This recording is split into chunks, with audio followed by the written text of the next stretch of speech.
मित्रो, काय आठवण राहावी असं तुम्हाला वाटते आणि मग त्या आठवणी तुम्ही कशा तयार करणार आहात या संदर्भामध्ये आपण आज चर्चा करणार आहोत. तुम्ही कोणती आठवण तयार करणार आहात आणि आठवण तयार कशी होते हे आपण समजून घेतलं पाहिजे.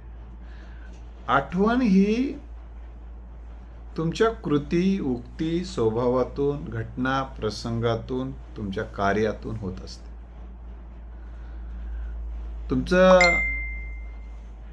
तुमच्या बोलण्याची एखादी आठवण राहते. मग तुम्ही कशा पद्धतीने बोलता आणि ही आठवण दोन पद्धतीची असते. एक सकारात्मक आठवण, एक नकारात्मक आठवण. नकारात्मक आठवण ही त्या पुढच्या व्यक्तीला वेदनादायी असते आणि ही आठवण तुम्ही निर्माण करत असाल तर ही काही तुमची उपलब्धी असत नाही आणि तो काही तुमचा चाहता होऊ शकत नाही. नकारात्मक आठवणी तयार करण्यातून शत्रू, वैरी तयार होतात. मग माणसाच्या कृती आणि उक्तीतून हे तयार होतच असते.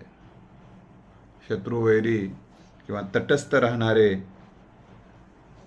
असे माणसं तयार होतात. तसंच सकारात्मक आठवणीतून तुमचे मित्र तयार होतात, तुमचे स्नेही तयार होतात आणि तुमचे चाहते तयार होतात या सकारात्मक आठवणीतून.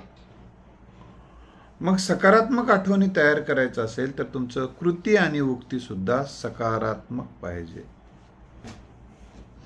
सकारात्मक कृती आणि उक्ती सकारात्मक असते. ते तुमच्या आठवणीतून इतरांना प्रेरणा मिळाली पाहिजे. आता त्या संवादातून सुद्धा इतरांना प्रेरणा मिळते. तुम्ही जर त्यांना प्रेरणादायी बोलत असाल, त्यांचे प्रश्न, अडचणी, समस्या सोडवणारं बोलत असाल तर त्यांना एक आठवण राहते, बाबा त्या व्यक्तीने मला अशा पद्धतीनं मार्गदर्शन केलं आणि त्या मार्गदर्शनामुळे मला ही गोष्ट कळाली आणि त्यामुळे माझा हा फायदा झाला. तो माणूस त्याच्या मनामध्ये ती आठवण ठेवतो आणि मग ती आठवण तो कधी बोलून दाखवतो, कधी त्याला जर लिहिता येत असेल तर तो लिहितो, परंतु किमान तो बोलून दाखवत असतो. ही गोष्ट आपण लक्षात ठेवली पाहिजे. कारण निर्माण झालेली आठवण जी आहे ना, कधी ना कधी लोक बोलत असतात. ही वस्तुस्थिती आपण स्वीकारली पाहिजे, बघितलं पाहिजे.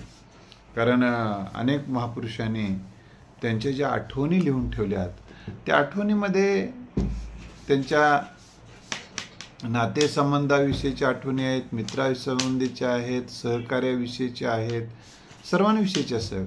तर तुमच्या काही अशा आठवणी आहेत का, ह्या विचार तुम्ही केला पाहिजे.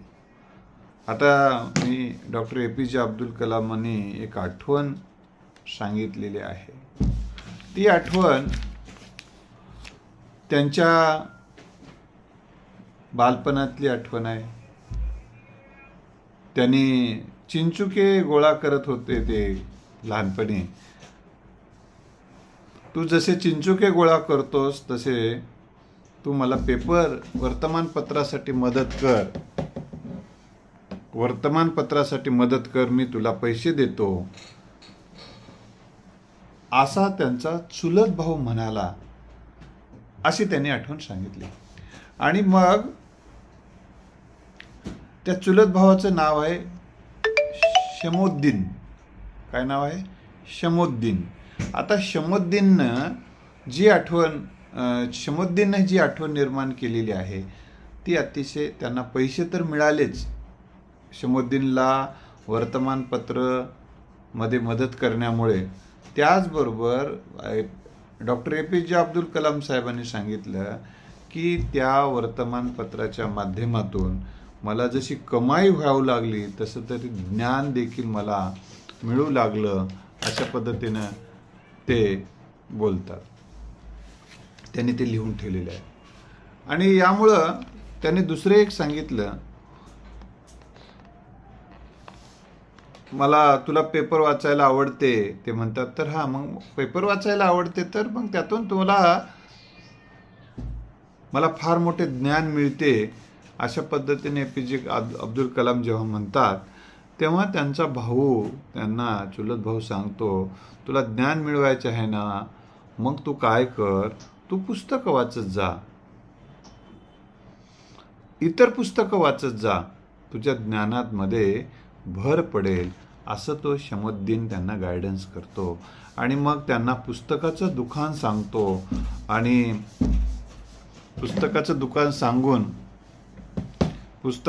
सांगून त्या पुस्तकाच्या माणसाकडे पाठवतो, STR मणिकमकडे. आणि STR मणिकमची देखील या निमित्ताने आठवण APJ अब्दुल कलाम सांगतात की मग ते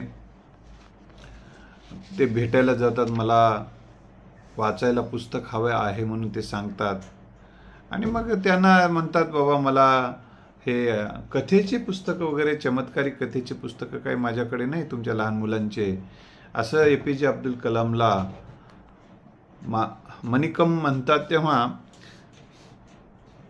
तेव्हा म्हणाला APJ अब्दुल कलाम साहेब सांगतात की मला ही पुस्तके नको आहेत, तर मला थोरांची चरित्रे, विज्ञानाच्या गोष्टी आहेत आणि खगोलशास्त्रातली जी काही पुस्तकं आहेत ती पुस्तकं, धर्मग्रंथ, ऐतिहासिक पुस्तके, विज्ञानाची पुस्तके, गणिताची पुस्तके, क्रांतिकारकाची पुस्तके मला आवडतात. अशा पद्धतीनं APJ अब्दुल कलाम जेव्हा साहेब सांगतात तेव्हा त्यांना आनंद वाटतो. मग आता तुला जे हवं आहे ते पुस्तक तू घेऊन जा आणि एका वेळी एक पुस्तक घेऊन जा. आणि तेही सांगतात, शिक्षण फक्त शिक्षण देतात, पुस्तके तुला ज्ञान देते, संस्कार देतात, तेच खरे गुरु आहेत, असे मार्गदर्शन मिळतात.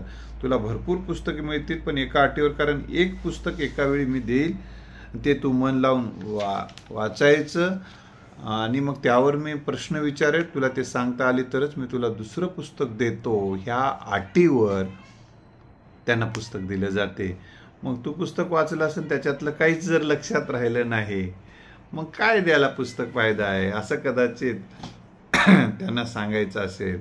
मग हे म्हणजे काहीतरी अट टाकून जे पुस्तक दिलं पाहिजे, कारण पुस्तक नेतात, वाचतात की नाही की माणसं. त्यामुळे यामुळे कदाचित APJ अब्दुल कलाम साहेबांना एक मदत झालेली आहे की आपल्याला या पुस्तकावर प्रश्न विचारले जाणार आहेत आणि त्या प्रश्नांची उत्तरं आपल्याला द्यायची आहेत. म्हणून जेव्हा ते वाचायला सुरू केल्यामुळं अधिक फायदा होतो. तुम्ही पण एक विचार करा, तुम्हाला एखादं पुस्तक सहज वाचायचं आहे, त्याच्यावर परीक्षा आहे म्हणून वाचायचं आहे, तेव्हा परीक्षा आहे म्हणून जेव्हा वाचलं जातं तेव्हा लक्षपूर्वक वाचण्याचा प्रयत्न माणसाचा होतो. म्हणजे या ठिकाणी त्याला APJ अब्दुल कलाम साहेबांनी ही आठवण त्यांना सांगितली. पुन्हा एक पुस्तक दिलं, त्याच्यावर प्रश्न विचारले, त्यानंतर आनंद झाला. एका बायबलबद्दलचं मर्म विचारतात एके दिवशी मणिकम. तेव्हा एकच मर्म सांगतो असं ते म्हणतात. Incoming voice call from Meenakshi. मग एकच मर्म सांगतो असं